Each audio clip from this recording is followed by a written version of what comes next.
Hello student, आप सभी लोगों का सिविल बॉडी चैनल में स्वागत है।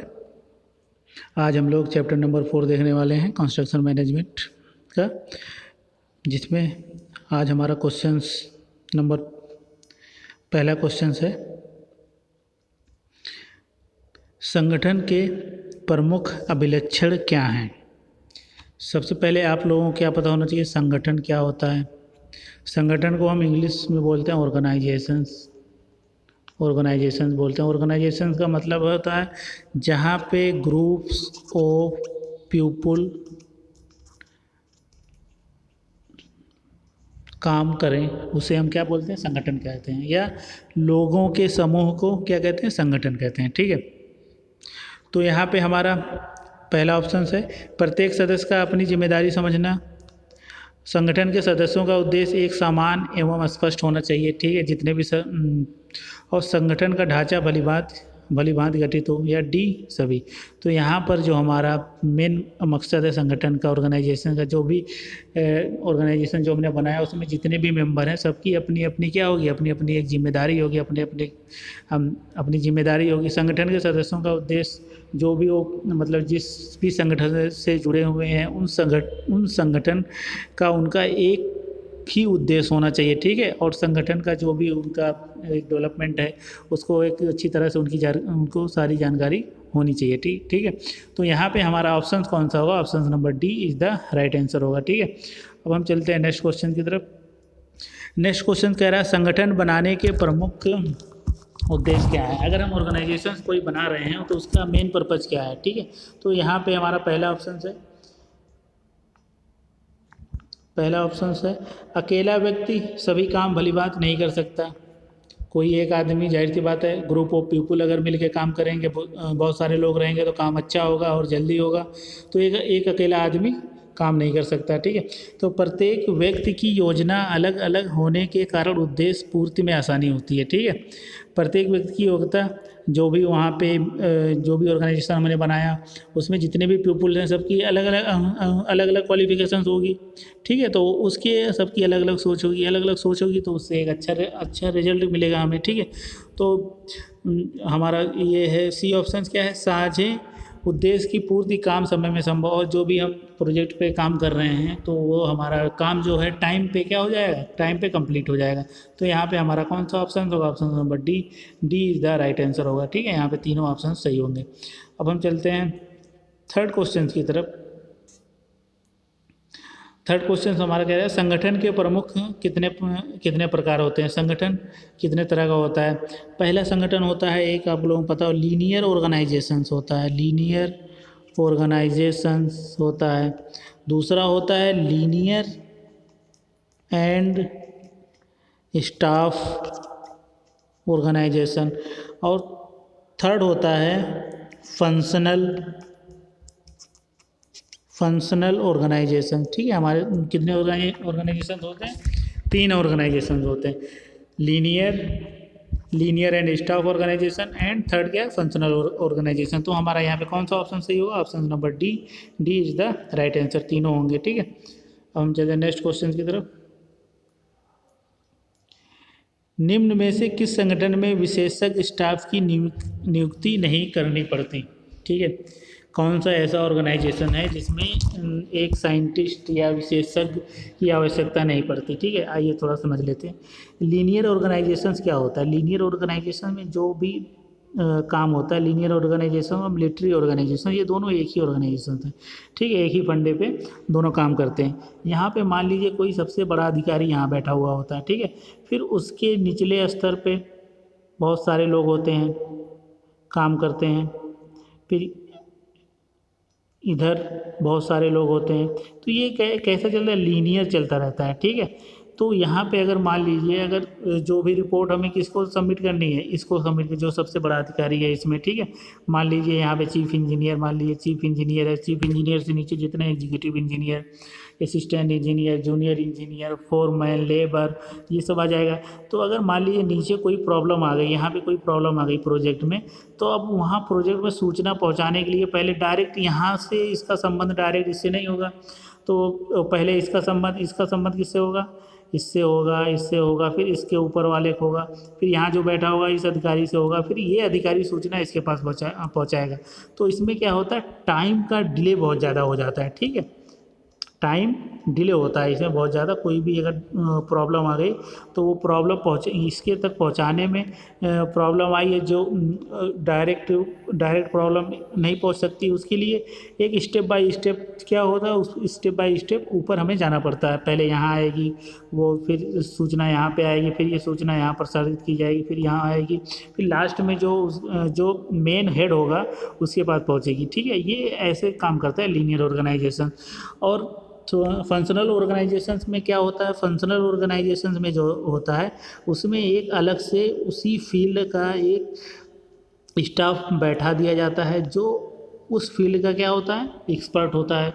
तो वो सारा काम इसमें क्या करता है, देखता भी रहता है। ठीक है, वो सारा काम का चेकिंग का काम वो करता रहता है। ठीक है, तो ये जो हमारे बड़े बड़े प्रोजेक्ट होते हैं तो हम वहाँ पे इसका फंक्शनल ऑर्गेनाइजेशंस का इस्तेमाल करते हैं। ठीक है, तो यहाँ पे जैसे अगर आप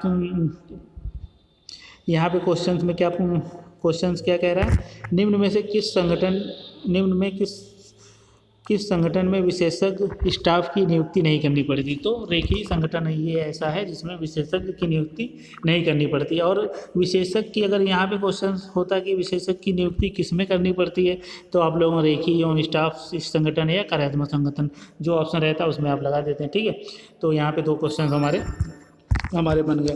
अब हम चलते हैं नेक्स्ट क्वेश्चन की तरफ।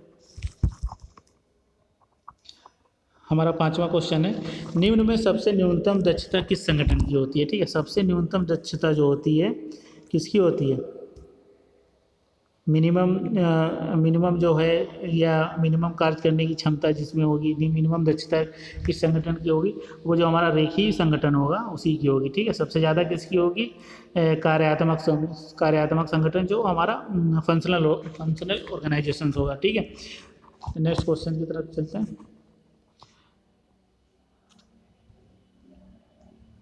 रेखीय संगठन के प्रमुख दोष होते हैं, जो हमारा लीनियर ऑर्गेनाइजेशन है उसके कौन कौन से दोष होते हैं। अभी हमने बताया निर्णय लेने में विलंब, क्योंकि टाइम ज़्यादा लगता है, क्योंकि कोई सूचना पहुंचने में जो टॉप लेवल का अधिकारी है उसके तक पहुंचने के लिए जो नीचे वाले सारे अधिकारी हैं, पहले सूचना उनके पास पहुंचेगी, फिर सूचना उनके पास पहुंचेगी, फिर इनके पास पहुंचेगी, ऐसे करके फिर लास्ट में जो यहाँ अधिकारी बैठा है उसके पास पहुंचेगी। ठीक है, तो ये भी सही है हमारा। यह दक्षता या शीघ्र कार्रवाई या सरल व्यवस्था, शीघ्र कार्रवाई तो नहीं हो सकती, निर्णय लेने में तो विलम्ब हो सकता है। ठीक है, तो हमारा यहाँ पे क्या रेखीय संगठन में प्रमुख दोष क्या होते हैं, ये भी सही है, ये सही, शीघ्र कार्रवाई उसमें होती है, या सरल या फिर सरल व्यवस्था है। ठीक है, या सिंपल ऑर्गेनाइजेशन है, ये लीनियर ऑर्गेनाइजेशन। तो यहाँ पे जो हमारा कौन सा ऑप्शन होगा, option number B is the right answer. ये क्या होगा, दक्षता। ठीक है, अब हम चलते हैं नेक्स्ट क्वेश्चन की तरफ। अनुशासन की कमी के कारण संगठन में दोष उत्पन्न हो जाता है। अनुशासन की कमी के कारण संगठन में कौन सा दोष उत्पन्न होता है, रेखीय एवं स्टाफ संगठन में, रेखीय संगठन में, कार्यात्मक संगठन में। तो यहाँ पे जो हमारा ऑप्शन होगा, यहाँ कार्यात्मक जो हमारा फंक्शनल ऑर्गेनाइजेशन है इसमें हो सकता है, क्योंकि इसमें देखो जो एक तो इसमें 2 लोग काम करते हैं, एक तो हमारा जो क्या नाम है, एक तो अलग से जो स्टाफ है जो हमने साइंटिस्ट वगैरह या जो उसका एक्सपर्ट बैठे हुए हैं, वो वाले स्टाफ इसमें इस जो काम चल रहा है उसमें क्या करते हैं, इंटरफेयर करते हैं। तो इन दोनों में क्या होता है, तालमेल थोड़ा अच्छा नहीं बैठ पाता। तो इसी की वजह से उसमें क्या होता है, संगठन अनुशासन की कमी के कारण दोष उत्पन्न हो सकता है। इसमें किस में होगा, वो फंक्शनल ऑर्गेनाइजेशन में होगा। ठीक है, तो यहाँ पे हमारा जो ऑप्शन होगा, ऑप्शन कौन सा होगा, option number C is the right answer. ठीक है, हमारा नेक्स्ट क्वेश्चन है, छोटे निर्माण कार्यों के लिए सबसे उपयुक्त संगठन। ये बहुत ही इंपॉर्टेंट क्वेश्चन है। छोटे निर्माण, अगर स्मॉल प्रोजेक्ट आप कर रहे हैं तो स्मॉल प्रोजेक्ट के लिए कौन सा संगठन, कार्यात्मक फंक्शनल ऑर्गेनाइजेशन, बहुत बड़े प्रोजेक्ट, रोड बन रहा है, रेलवे बन रहा है, या कोई कोई ब्रिज बन रही है, या कोई टनल बन रहा है, डैम बन रहा है, इसके लिए होता है। रेखीय संगठन जो होता है वो स्मॉल प्रोजेक्ट के लिए होता है, ठीक है। और ये रेखीय एवं स्टाफ संगठन जो होता है ये थोड़ा सा बड़े प्रोजेक्ट, मीडियम साइज के प्रोजेक्ट के लिए होता है। स्मॉल प्रोजेक्ट के लिए कौन सा ऑप्शन होगा? यहाँ पे ऑप्शन नंबर बी होगा, रेखीय संगठन, ठीक है। हम चलते हैं नेक्स्ट क्वेश्चन की तरफ। हमारा नेक्स्ट क्वेश्चन है, संगठन के प्रमुख सिद्धांत कौन से हैं? ठीक है, नियंत्रण, विस्तार, आदेश में समरूपता, पर प्राधिकार एवं जिम्मेदारी की हस्तांतरण, ठीक है। ये हमारे जो है यहाँ पे कौन सा होगा? तीनों ऑप्शन सही होगा, तो option number D is the right answer. जो हमारा ऑर्गेनाइजेशन है उसके क्या क्या सिद्धांत हो सकते हैं? एक तो नियंत्रण में विस्तार होना होगा, आदेश में समरूपता, मतलब कोई भी एक जो भी किसी ने कोई काम कहा किसी से करने के लिए, तो वो काम उसको करना पड़ेगा, एक दूसरे आपस में मिलके क्या करते हैं, उसमें काम करते हैं। प्राधिकार एवं जिम्मेदारी की हस्तांतरण, सबकी क्या होती है? अपनी अलग अलग काम की जिम्मेदारी सबकी उसमें बटी रहती है, ठीक है। तो यहाँ पे हमारा कौन सा ऑप्शन होगा? ऑप्शन नंबर डी, उपरोक्त सभी। अब हम नेक्स्ट क्वेश्चन की तरफ चलते हैं। हमारा यहाँ पे क्या, उच्च स्तर पर अधिकारी एवं अधीनस्थ अनुपात, मतलब ये बता रहा है ऑफिसर और एम्प्लॉय का रेशियो कितना होता है, ठीक है। या आप कह लीजिए सुपरवाइज़र, या कह लीजिए सुपरवाइज़र का या लेबर का रेशियो कितना होता है, ठीक है, या ऑफिसर का एम्प्लॉय का रेशियो कितना होता है, ठीक है। तो यहाँ पे जो होता है सी हमारा ऑप्शन होगा, 1:3 से लेके 1:5 तक का रेशियो होता है, ठीक है। अगर मान लीजिए एक ऑफिसर होगा तो उसके नीचे कितने अधिकारी काम करेंगे? 3 अधिकारी काम करेंगे, ठीक है। ऐसे ही मान लीजिए एक सुपरवाइजर ले लीजिए, एक सुपरवाइजर होगा तो उसके नीचे 3 लोग काम करेंगे, ठीक है। ये इसका मतलब है। तो हम चलते हैं नेक्स्ट क्वेश्चन की तरफ। संगठनात्मक संबंध सुधारने के उपाय, ठीक है। क्या क्वेश्चन कह रहा है? संगठनात्मक संबंध सुधारने के कौन से उपाय हैं?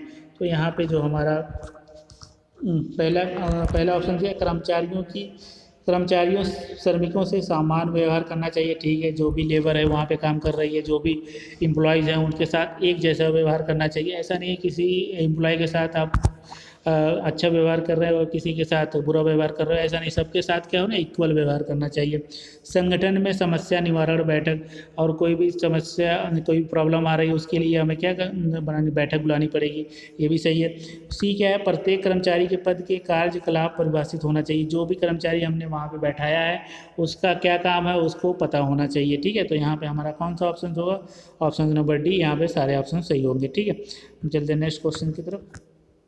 संगठन में उच्च पद पर इनमें से कौन सा अधिकारी आसीन होता है? जो भी ऑर्गेनाइजेशन है, जैसे लीनियर ऑर्गेनाइजेशन में होता है, सबसे ऊपर अधिकारी होता है, ठीक है, फिर उसके नीचे लेवल पे सारे अधिकारी ऐसे काम करते रहते हैं, ठीक है। तो यहाँ पे जो सबसे ऊपर वाला जो अधिकारी होता है उसको क्या कहते हैं? निदेशक। तो उसको मुख्य अभियंता नहीं बोलेंगे, निदेशक या अधीनस्थ या सुपरिटेंडेंट, तो यहाँ पे इसको हम बोलेंगे निदेशक बोलेंगे, ठीक है। तो हमारा 15 का कौन सा होगा? 15 का B is the right answer होगा, निदेशक। चलते नेक्स्ट क्वेश्चन की तरफ। निर्माण कार्य में सीधे श्रमिकों से संपर्क एवं काम लेने को नियुक्त किया जाता है। जो भी हम कंस्ट्रक्शन वर्क करा रहे हैं उसमें जो भी हमने लेबर जो काम कर रही है उस लेबर से डायरेक्ट संपर्क के लिए किसको रखा जाता है? साइट इंजीनियर को रखा जाता है, फोरमैन को रखा जाता है, पब्लिक रिलेशन ऑफिसर को रखा जाता है, या ऑल ऑफ द अबव। तो यहाँ पे जो ऑल ऑफ द अबव तो हो नहीं सकता। पब्लिक रिलेशन ऑफिसर क्या है? वो तो एक अलग ऑफिसर होता है, तो इसको यहाँ पे हो नहीं सकता। साइट इंजीनियर भी नहीं हो सकता, कोई लेबर से उसका कोई काम नहीं होता। उसका काम किससे होता है? जो वहाँ पे कॉन्ट्रैक्टर होता है उससे। जो फोरमैन होता है वो क्या कराता है? उसका संपर्क जो होता है किसके द्वारा होता है? लेबरों से होता है ज़्यादा, ठीक है। वो सारा काम करवाता है, ठीक है। अब हम चलते हैं नेक्स्ट क्वेश्चन की तरफ। हमारा 17 क्वेश्चन है। निर्माण कार्य में मोटिवेशन, निर्माण कार्य में मोटिवेशन के लाभ। अगर कोई भी कंस्ट्रक्शन वर्क काम चल रहा है तो वहाँ पे जो एम्प्लॉयज़ काम कर रहे हैं उसको हमें टाइम टू टाइम उनको क्या करना पड़ता है, मोटिवेट भी करना पड़ता है। मोटिवेट अगर हम करेंगे टाइम टू टाइम तो वहाँ पे क्या होगा, काम अच्छे से होगा, अच्छे तरीके से काम, जो भी एम्प्लॉय होंगे या जो लेबर होगी अच्छी तरह से काम करेगी, ठीक है। श्रमिक कार्य में रुचि तथा लगन बढ़ जाती है, ठीक है। आप मोटिवेट करेंगे, जाहिर सी बात है काम करने की इच्छा बढ़ जाएगी और अच्छी तरह से काम करेगा, मन लगा के काम करेगा, ठीक है। कार्य की दक्षता बढ़ जाती है। जो काम 2 दिन में होना था वो काम कितने एक दिन में ही हो जाएगा, ठीक है। उत्तरदायित्व की भावना उत्पन्न हो जाती होती है, ठीक है। तो यहाँ पे हमारा कौन सा ऑप्शन होगा, option number D is the right answer होगा। अब हम चलते हैं नेक्स्ट क्वेश्चन की तरफ। प्रलोभन क्या होता है? प्रलोभन क्या होता है? प्रलोभन का मतलब किसी को आप लालच दे रहे हैं, ठीक है। तो यहाँ पे क्या है, पहला ऑप्शन कर्मचारी को लालच देना, या फिर बी कर्मचारियों की सुविधाएं देना। ये तो सही हो सकता है, कर्मचारी को आप सुविधा देंगे तो ये तो अच्छी बात है, ठीक है। सी क्या है, कुछ अधिक काम के बदले सामान्य वेतन अधिक राशि देना, यहाँ पे देना होगा, ठीक है। या उपरोक्त सभी। या आप यहाँ पे देखिए, कर्मचारियों को अगर आप लालच दे रहे हैं तो ये तो गलत है ना, आप लालच क्यों देंगे कर्मचारियों को, ठीक है। आप कर्मचारियों की सुविधाएं देना तो सही होगा। अगर आप जब मान लीजिए कोई लेबर हमने रखी है जो वहाँ पे 10,000 रुपये पर मंथ काम कर रहा है, अगर उसी लेबर को हम क्या करेंगे, 15,000 रुपये दे देंगे कि तू 15,000 रुपये में पर मंथ काम कर, तो काम क्या होगा, कुछ काम भी वो कितने अच्छे से करेगा, ठीक है, मन लगा के काम करेगा, और क्योंकि उसको पैसे ज़्यादा मिले मन लगा के काम करेगा और टाइम से काम करेगा, ठीक है। तो ज़्यादा उसमें वो ज़्यादा वो काम करने में ज़्यादा क्या बोलते हैं, ज़्यादा काम करने में वो टाइम डिले नहीं करेगा, ठीक है। तो यहाँ पे अगर हम कुछ ज़्यादा उसको पैसे दे देंगे तो यहाँ पे हमारा कौन सा ऑप्शन होगा, ऑप्शन नंबर सी हमारा यहाँ पे सही होगा, सी इज़ द राइट आंसर होगा, ठीक है। तो हम चलते हैं नेक्स्ट क्वेश्चन की तरफ। मानव संबंध प्रभावित करने वाले कारक कौन से हैं? जो मानव संबंध को प्रभावित करने वाले कारक कौन कौन से होते हैं? रोजगार, सुरक्षा, एक इंसान को क्या चाहिए, जो भी पब्लिक है उसको क्या चाहिए, एक तो रोजगार मिलना चाहिए उसको, ठीक है। जो आजकल मोदी जी किसी को रोजगार दे नहीं रहे हैं, ठीक है। तो रोजगार की सुरक्षा होनी चाहिए, और एक जीवन शैली, आप किस हिसाब से अपने जीवन रहन सहन कैसा है, एक तो अच्छा रहन सहन होना चाहिए, ठीक है। यह व्यक्तिगत सम्मान, एक दूसरे का क्या करना चाहिए, सम्मान करना चाहिए, ठीक है। तो यहाँ पे हमारा कौन सा होगा, option number D is the right answer होगा। अब हम चलते हैं नेक्स्ट क्वेश्चन की तरफ। हमारा लास्ट क्वेश्चन है, किसी संगठन में त्वरित शिकायत निवारण के लिए क्या लाभ है?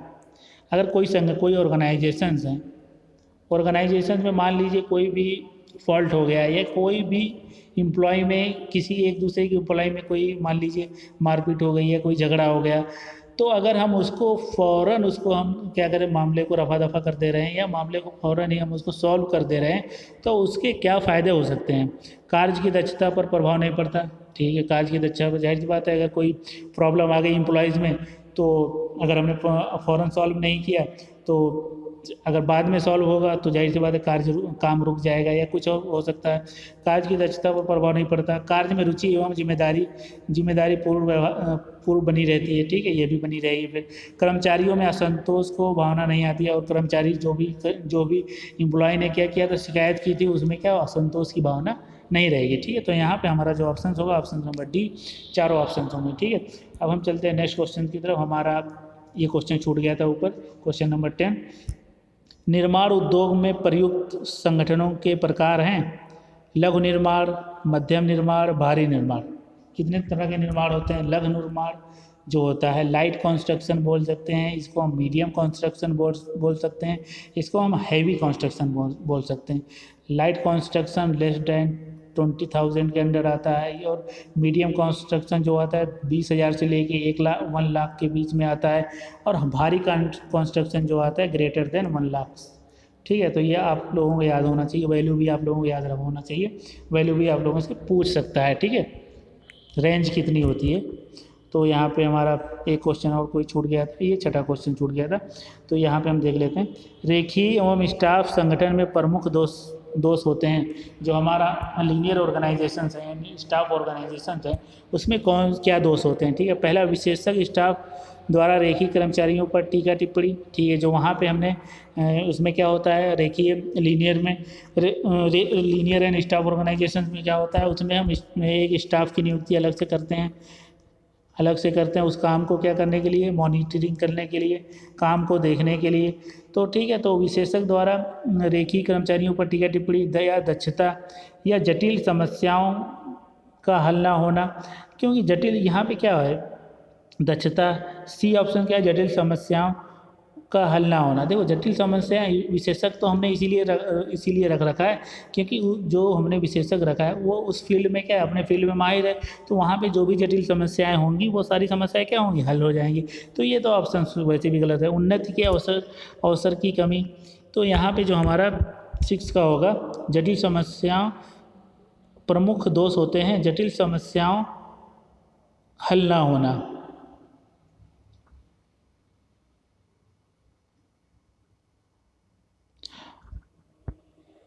तो यहाँ पे एक लोग थोड़ा सा यहाँ पे कन्फ्यूजन हो गया। यहाँ पे जो लीनियर ऑर्गेनाइजेशन जो होता है, इसमें क्या होता है,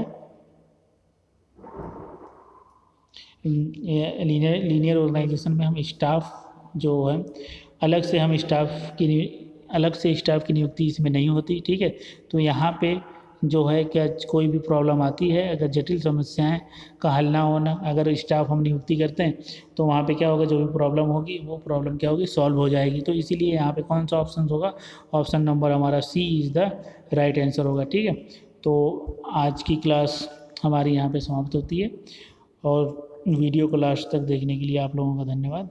कृपया चैनल पे बने रहिए और चैनल को सब्सक्राइब कर लें। Okay, thanks.